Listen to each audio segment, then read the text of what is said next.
Today's the day I've been working up to for the past 5 years. The clinical trial, my clinical trial, is about to get underway. So our team today consists of the head doctor. He's going to have the main interaction between the patients.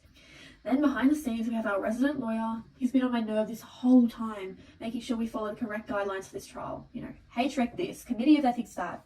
Of course, I cannot forget the patients and their families. They've put their trust in this trial, particularly as our drug is targeting terminally ill patients. So I want to make sure they receive the best possible outcome. Okay, so are you aware of the process of this clinical trial? Mm-hmm. And you understand that it is the trial, meaning it may not work? Yep. And you've been told about all the potential side effects? Yep. And...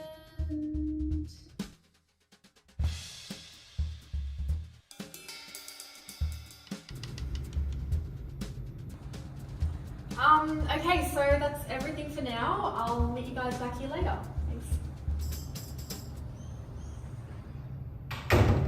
There are many reasons why I didn't tell the patients. It's for their own outcomes, obviously. It's what's best for my trial. Deceiving the patients will reduce paranoia and thus increase the likelihood of its success. Not telling them increases the likelihood of the patient completing the full trial, allowing them to reap the full benefits of the drug.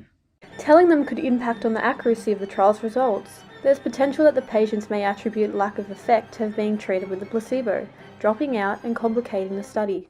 Not telling them about the placebos will improve their symptoms. They won't have to stress about the possibility of not receiving the active ingredient. I've spent 5 years researching and planning this clinical trial. I need it to succeed in order to continue my funding and improve my place in this company. It cannot fail, and I won't allow the knowledge of placebos to ruin this. I believe I've definitely got the patient's best interest in mind. About that trial of yours. I'm worried that not telling the patients about the placebos will cause more harm than good. And after all, we're here to get the best possible outcome for the majority. But not telling them is going to cause them good. This deception should be forgiven, as the benefits should take priority over their autonomy. I mean, studies have shown around 1/3 of placebo patients can experience some degree of improvement in conditions due to the placebo effect. But these statistics come from improvements in pain, anxiety, hypertension, common everyday problems. But these patients don't have the common cold. They're walking on their last legs. I guess that's true, but still, the improvements are better than nothing. But patients could also suffer from the nocebo effect, taking on negative side effects from what is in fact an inactive drug. If we do tell them, they could possibly have an increased sense of security and trust in us, improving their acceptance of the trial, etc., etc. The point is, telling them can help you too. Trust me, I really believe that this will lead to the greatest happiness for everyone. Okay, just let me think about it. I'll get back to you soon. I think there's something simpler than ethical queries that we haven't even thought about yet, and that's how many patients would know that a clinical trial could inherently imply the use of a placebo. So I asked them. Quick question, put your hand up if you think placebos are used in clinical trials. What's a placebo? Roughly half the Australian population would have the health literacy to know such a thing.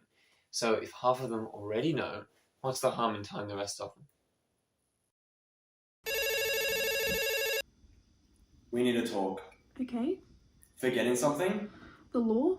Yes, the law. HREC states in how clinical trials work that potential participants must be told if placebos will be used in the trial before they agree to participate.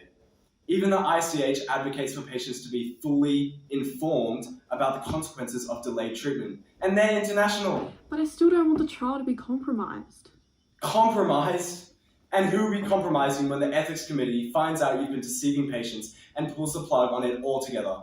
And don't even mention the grieving families. But, what? This is not up for discussion. These are the rules that you agreed to follow. But what about me? Okay, well, let's say, hypothetically, that placebos were involved in this trial. Shouldn't I have a right to know, like pillars of medical ethics, deceiving me into thinking I'm getting treated when in reality I'm not getting treated at all? Pretty sure that's violating some sort of human rights. I mean, I've been putting all my time and effort into this trial because it just might give me a chance at a normal life, right? But imagine if it was all for nothing. Come on, guys. No one would be that cruel. Do you think the values and ethics of this trial are being upheld? My honest opinion, I question the virtue of the investigator's intentions. In other words, I think she's just full of it. Look, if she wasn't telling the patients about the placebos because she thought they'd be better off with a glimmer of hope, her heart would be in the right place. But something tells me they're all just numbers to her, and where's the virtue in that? I've realised that I didn't look at this situation from all angles. I guess I was thinking about my own outcomes instead of everyone else's. Firstly, I need to reconsider the importance of the patient's rights. They have the right to choose what they will agree to put in their body, and that's the full extent of the trial. Then, of course, the virtue of my actions. Thinking about it now, I couldn't live with myself if I gave these terminally ill patients false hope without their understanding of the placebos. And although I hate to admit it, the lawyer is right. I agreed to follow the rules HREC outlined, which includes telling the patients about the placebos before gaining their consent. But most importantly, I should be seeking the best possible outcome for all. If telling the patients about the placebos is going to improve their confidence in the trial, that will definitely form the best result for the patients, which is what the trial is all about. I'm off to fix this now. I'm going to tell the patients about the placebos.